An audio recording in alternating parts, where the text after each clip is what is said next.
नमस्कार, स्वागत है आपका और आप देख रहे हैं अपने YouTube चैनल रीमेक इट बात। प्रधान शिक्षक और प्रधानाध्यापक की बल्ले-बल्ले। जी हाँ, प्रधान शिक्षक और प्रधानाध्यापक पर सारे संगठन एकाएक प्यार लुटाने में लगे हुए हैं। जी हाँ, अलग-अलग शिक्षक संगठनों ने बहुत ज़्यादा प्यार उड़ेला है और अपने मांग पत्र सरकार को सौंपे हैं। तो इस वीडियो के माध्यम से हम जानेंगे कि क्या प्रधान शिक्षक और प्रधानाध्यापक को उनके वेतनमान में सुधार होने जा रहा है। वो कौन-कौन सी मांगे हैं। एक बड़ी बात यह निकल के आई है कि इन अलग-अलग संगठनों ने जो मांग पत्र सौंपे हैं उसमें प्रधान शिक्षक और प्रधानाध्यापक इस वीडियो के माध्यम से जान लें कि आपकी बेसिकली आपकी समस्या कौन-कौन सी है। क्योंकि हर संगठन ने अलग-अलग समस्याएं गिनाई हैं। तो ये संगठन ने मांग पत्र रखा है। आपके लिए एक नॉलेज के लिए ये वीडियो है कि आपके पास समस्या कौन-कौन सी है। ये आपको अवेयर भी करने जा रहा है यह वीडियो कि प्रधान शिक्षक और प्रधानाध्यापक को कौन से वेतन क्यों मिलने चाहिए, कौन सा स्ट्रक्चर आपके लिए सुटेबल है। तो क्या कहता है यह पूरे के पूरे संगठनों के द्वारा दिए गए अलग-अलग मांग पत्र में। तो क्या एचटी को 47,600 का मूल वेतन निर्धारित होने जा रहा है और एचएम को 53,100। क्या वेतनमान जो पे बैंड है 9300 से लेके 34,800 में एचटी के लिए 4800 और एचएम के लिए 5400 वाला जो ग्रेड पे है, ये मांग आखिर सबने क्यों शुरू कर दी? क्या कहीं कोई संकेत है? क्या है? चलिए वीडियो को देखते हैं। वीडियो के माध्यम से जानते हैं कि वो कौन-कौन सी मांगे हैं, वो कौन-कौन सी समस्याएं हैं इन मांग पत्रों के माध्यम से निकल के आई है प्रधान शिक्षक और प्रधानाध्यापक को। तो वीडियो को शुरू करते हैं और वीडियो को शुरू करने से पहले आपसे आग्रह करेंगे, पहली बार चैनल पे हैं तो चैनल को सब्सक्राइब कीजिए, कंटेंट पसंद आता है तो लाइक शेयर जरूर करें। चलिए देखते हैं कि क्या और कैसे है इन सारे मांग पत्रों में एचएम और एचटी के लिए चीजें। पहले जान लेते हैं कि कौन कौन संगठन ने मांग पत्र रखे हैं। ये है बीएसटी, ये जो पहले टीएसएनएस होता था उसने ये मांग पत्र रखी है। उसके बाद मांग पत्र रखा है आपको परिवर्तन शिक्षक महासंघ ने रखा है। उसके अलावा प्रधान शिक्षक संघर्ष समिति जो अभी हाल ही में बनी है और उठ के खड़ी हुई है, जिसके साथ बहुत सारे लोग जुड़ भी गए हैं, इन्होंने मांग पत्र रखा है। उसके बाद एक और मांग पत्र रखा हुआ है ये प्रदेश अध्यक्ष बबीता सिंह चौरसिया जी ने। अब देखते हैं कि कौन से मांग पत्र में क्या क्या चीजें आपके लिए छुपी हुई हैं। और इस वीडियो को इसलिए भी देखना जरूरी है, आप इस मांग पत्र से ये मतलब नहीं होता है कि चीजें मिल जाती हैं, लेकिन कहीं ना कहीं कुछ तो संकेत है और इसके माध्यम से यह भी जान जाइए कि आपकी समस्या कौन कौन है, जैसे मैंने आपको बताया। चलिए देखते हैं और जानते हैं कि क्या है, इसको समझना जरूरी है। ये 19 तारीख 8/2025 से 19/8 को ये मांग पत्र रखा गया और इस मांग पत्र में कहा गया है, विषय में ये अपर मुख्य सचिव को लिखा गया है प्रधान शिक्षक और प्रधानाध्यापक की समस्याओं के निराकरण के संबंध में। और इन्होंने ये कुछ बैकड्रॉप बनाया है कि जो उन्होंने धन्यवाद दिया है कि पूरे बिहार में आप पूर्णकालिक प्रधान शिक्षक और उच्चतर माध्यमिक के प्रधानाध्यापक का पदस्थापन किया है, इसलिए उन्होंने अपना आभार व्यक्त किया है। और उसके बाद उन्होंने किया है कि पदस्थापित प्रधान शिक्षक और प्रधानाध्यापक में सारी अब चुनौतियां यहां लिखना है, उन्होंने कुछ और लिख दिया है विद्यमान है, जिसकी ओर हम भौतिक का ध्यानाकृष्ट कराना चाहते हैं।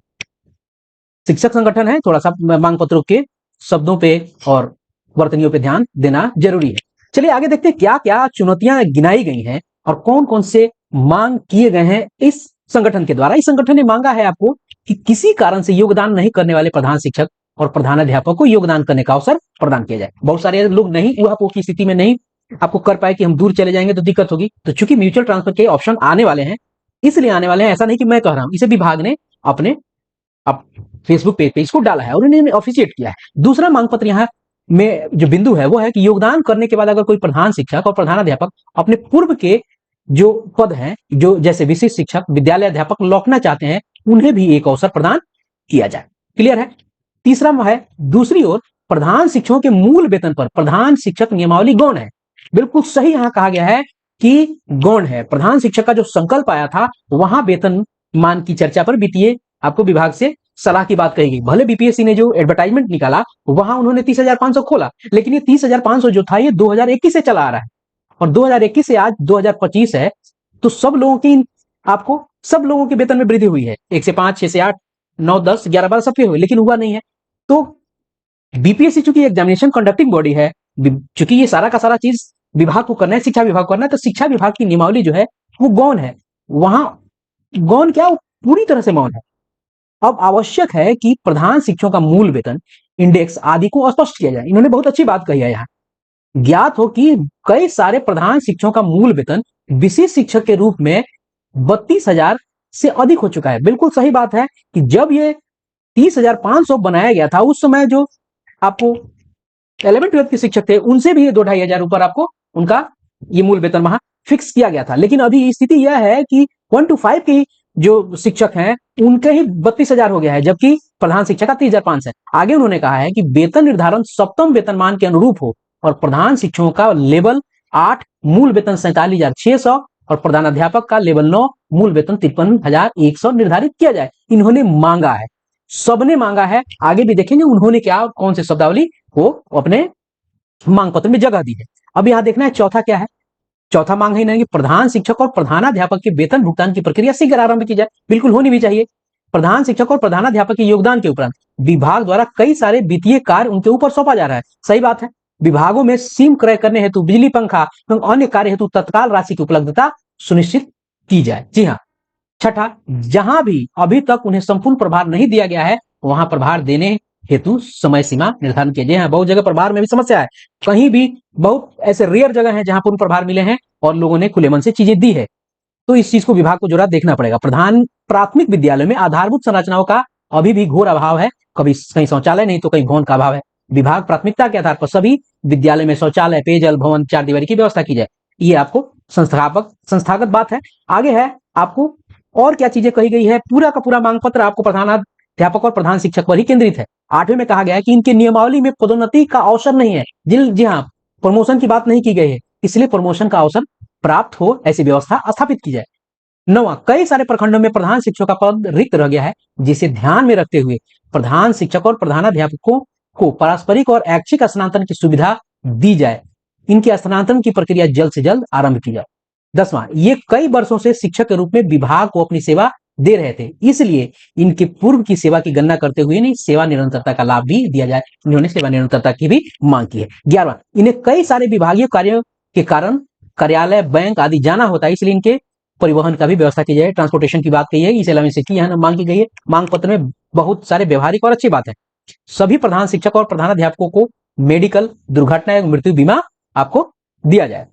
उसके बाद सभी प्रधान शिक्षक और प्रधानाध्यापक को ओल्ड पेंशन स्कीम के लाभ से आपको आच्छादित किया जाए, उनको लाभ दिया जाए। ये है आपको जो बीएसटीए है उन्होंने ये मांग पत्र रखी है और इसमें बहुत ऐसे मांग है जो व्यवहारिक है। लेकिन क्यों ये सारे के सारे मांग उठ रहे हैं और ये लोग प्यार लुटा रहे हैं। चलिए आगे देखते हैं। ये परिवर्तन शिक्षक महासंघ है और यह मांग पत्र आपको दिया गया है आपको 18/8 को। ध्यान रखिएगा, ऊपर वाला भी मांग पत्र है, ये रिसीव्ड है, यहाँ ये रिसीव हुआ है और यह भी मांग पत्र जो है ये रिसीव है। मैंने सारे के सारे मांग पत्र आपको रिसीव करके वाले जो आपके लिए लेके आया हूं। 18/8 को ये मांग पत्र है और इन्होंने मांग पत्र में क्या रखा है, यहाँ आपको मैंने बताया कि परिवर्तन शिक्षक महासंघ है, इन्होंने भी प्रधान शिक्षकों के मांगों की पूर्ति के संबंध में इन्होंने भी आपको ये मांग पत्र जो रखे हैं अपर मुख्य सचिव के यहाँ ही रखे हैं। और उन्होंने जो मांग पत्र रखे हैं उसमें कहा है कि प्रधान शिक्षकों को पे बैंड 2 मूल वेतन आपको 9300 और वाला, चूंकि पे बैंड इनको 9300 और 34,000 समथिंग कुछ करना था और उसमें 4800 मांगना था, लेकिन थोड़ा सा यहाँ कंफ्यूजन हो गई है कि अनुरूप 7वें वेतन का लाभ दिया जाए। चलिए आगे देखते हैं आगे क्या है, थोड़ा सा वहां और स्पष्ट हो जाता तो बहुत सुंदर हो जाता। दूसरा, विभागीय स्तर से उपलब्ध कराई गई टैब में सिम की व्यवस्था विभाग द्वारा किया जाए। उसके अलावा ये प्रैक्टिकल बात है, प्रधान शिक्षकों की सेवानिवृत्ति 65 वर्ष की जाए। प्रधान शिक्षकों को ऐच्छिक स्थानांतरण का लाभ देते हुए उनके गृह प्रखंड में पदस्थापित किया जाए। सेवा निरंतरता का लाभ देते हुए पूर्व की सेवा की गणना की जाए। छठा, उच्च योग्यताधारी प्रधान शिक्षकों को मध्य विद्यालय में प्रधानाध्यापक के रूप में पदस्थापित किया। इन्होंने एक बड़ी और अच्छी बात कही और अलग बात कही। यहाँ 2-3 चीजें उन्होंने अलग बात कही है। सीम वाली, प्रधान के 65 वर्ष की उम्र की, और एक बड़ी बात और जो प्रैक्टिकल जिसको होना चाहिए, जो उच्च योग्यताधारी हैं और खासकर जो स्नातक ग्रेड वाले शिक्षक प्रधान शिक्षक बने हैं उनको 6 to 8 में प्रधानाध्यापक के पद पे पदस्थापित किया भी जाना चाहिए। विभाग को इस पे आपको सोचना चाहिए और विचार करना चाहिए। ये इनका था। और प्रधान संघर्ष जो शिक्षक संघर्ष समिति भी हाल ही में फॉर्म हुई है, उन्होंने क्या मांगा है ये देखा जाए। उन्होंने क्या कहा है ये भी रिसीव्ड है और ये प्राथमिक निदेशक डायरेक्टर को लिखा गया है, निदेशक प्राथमिक शिक्षा को, प्रधान शिक्षकों के समस्याओं के समाधान के संबंध में। और ये इन्होंने जो मांग पत्र रखा है, इन्होंने कहा है कि प्रधान शिक्षक के प्रोन्नति, स्थानांतरण, अनुशासनिक कार्रवाई आदि हेतु विस्तृत सेवा शर्त का नियमावली की अलग अधिसूचित किया जाए। बिल्कुल इन्होंने कहा कि कोई सेवा शर्त चूंकि है ही नहीं, नियमावली है ही नहीं, तो नियमावली को अधिसूचित किया जाए। और उसी नियमावली में बहुत सारी, जब नियमावली आ जाएगी तो आपकी पेय स्थिति सुधर जाएगी, क्या आपको कैसे प्रमोशन मिलना है, लीव इत्यादि बहुत सारी चीजें वहां से आपको क्लियर हो जाएंगी। तो ये सेवा शर्त का आना सबसे ज्यादा जरूरी है, जिसकी मांग इन्होंने की है। आगे इन्होंने मांगा है बिहार प्रारंभिक विद्यालय प्रधान शिक्षक नियमावली 2024 की कंडिका 9 के अनुसार प्रधान शिक्षकों का वेतन एवं अन्य भत्ता वित्त विभाग के परामर्श उपरांत निर्धारण करने हेतु वर्णित है, जिसका मैंने अभी कुछ देर पहले कहा कि संकल्प में उन्होंने कहा था। तदनुसार यथाशीघ्र वेतन संरचना में पे मैट्रिक्स सहित अधिसूचित किया जाए, इन्होंने मांग वहां की है। आगे इन्होंने कहा है कि तीसरा, शिक्षा विभाग बिहार सरकार सभी जिलों में प्रधान शिक्षकों के लिए प्राण और एचआरएमएस संबंधित के लिए शीघ्रता लाने का प्रयास करे, बिल्कुल, ताकि एचआरएमएस अगर कन्वर्जन हो जाएगा और पुराना इनएक्टिव हो जाएगा और नया वाला एक्टिव हो जाएगा तो शिक्षकों के वेतन में, जो प्रधान शिक्षकों के वेतन में आपको शीघ्रता होगी और जल्दी उनको वेतन मिल जाएगा। नहीं तो सारी चीजें तो वेतन के लिए ही किया जाता है। प्रधान शिक्षक के रिक्त पदों के योगदान कर चुके शिक्षकों की आवश्यकता अनुसार, रिक्त पदों पर योगदान कर चुके शिक्षकों की आवश्यकता अनुसार स्थानांतरण पर पहले पहल करने के आदेश दें। तत्पश्चात रिक्त स्थान की सूची जारी कर योगदान नहीं करने वाले प्रधान शिक्षकों को अवसर प्रदान करें। बिल्कुल सही बात है। इन्होंने कहा कि जो रिक्त पद रह गए हैं उसमें जो शिक्षक योगदान कर चुके हैं उनको उस जगह पे स्थानांतरण की सुविधा प्रदान की जाए, एक यूनिक बात है। उसके बाद जब पद रिक्त होते हैं तो उसको आप डाटा मंगाइए, उसका एनालाइज कीजिए, तब जो लोग जो रिक्त पद हैं उन पे जो लोग छूट गए हैं उनको अवसर प्रदान कीजिए। एक अच्छी बात है कि जो रिक्त हैं, लोग जो दूर चले गए हैं, इधर उधर चले गए हैं, वो एडजस्ट हो जाएंगे। क्लियर है। पांचवा, इन्होंने कहा कि एक निर्धारित समय सीमा तक ऐसे प्रधान शिक्षक योगदान नहीं करते हैं तब सरकार बिहार लोक सेवा आयोग द्वारा सप्लीमेंट परीक्षा परिणाम जारी कर एक अवसर प्रदान करें। इन्होंने आप लोग सप्लीमेंट्री परीक्षा यानी रिजल्ट की भी मांग की है ताकि पूरे सीट जो है आपको भर जाए, क्योंकि बहुत सारे लोगों ने योगदान नहीं किया। जिनका आंकड़ा अगर देखा जाए, एग्जैक्ट आंकड़ा मैं नहीं बताऊंगा, लेकिन 9 से 10 हजार के बीच में ऐसे आंकड़े निकल के आ रहे हैं कि लोगों ने योगदान नहीं किए। अब देखिए एक और मांग पत्र है। इस मांग पत्र में क्या मांगा गया है इसको भी देखते चलते हैं। इस मांग पत्र में मांगा गया है कि नवनियुक्त, इस सारे मांग पत्रों से आपको एक चीज ध्यान होगा कि आपकी समस्या सामने आई है कि आपको कौन कौन सी समस्याएं हैं, तो आप उन समस्याओं से अपने आप को अवगत कीजिए कि आपके पास इतनी सारी समस्या है, ये चीज आपके लिए होना चाहिए। बहुत सारे लोग अपने ही अधिकार को नहीं जान पाते हैं कि अधिकार तो है, हाँ, कि मुझे ये चीजें चाहिए, मेरे साथ ऐसा होना चाहिए, जिसकी मांग की जा रही है। चलिए देखते हैं एक एक करके। नवनियुक्त प्रधान शिक्षकों प्रधानाध्यापक को सप्तम पुनरीक्षित वेतनमान के बैंड 2 में आपको 9300 से लेकर 34,800 के में क्रमशः 4800 एसटी के लिए और 5400 की मांग यहाँ की गई है। नवनियुक्त प्रधान शिक्षक और प्रधानाध्यापक को अंतर जिला और जिला अंतर्गत ऐच्छिक स्थानांतरण की सुविधा दी जाए। उन्होंने बिल्कुल सही बात की है। प्रखंडों में रिक्ति के विरुद्ध समंजन किया जाए। तीसरा, विभागीय कार्यों में प्रखंड एवं जिला कार्यालय आने जाने हेतु परिवहन भत्ता सबने मांगा, इन्होंने मांगा। ई शिक्षा कोष में सभी प्रधान शिक्षक प्रधानाध्यापक को अविलंब संबद्ध किया जाए। जी हाँ, ये एक बड़ी समस्या आ रही है कि अभी भी लोग अटेंडेंस बनाने के लिए आतुर हैं, लेकिन कहीं विभागीय आदेश नहीं आया है। ये शिक्षक के इंडिविजुअल आईडी पे चल रहा है, लेकिन स्कूल आईडी पे वो नहीं चल रहा है।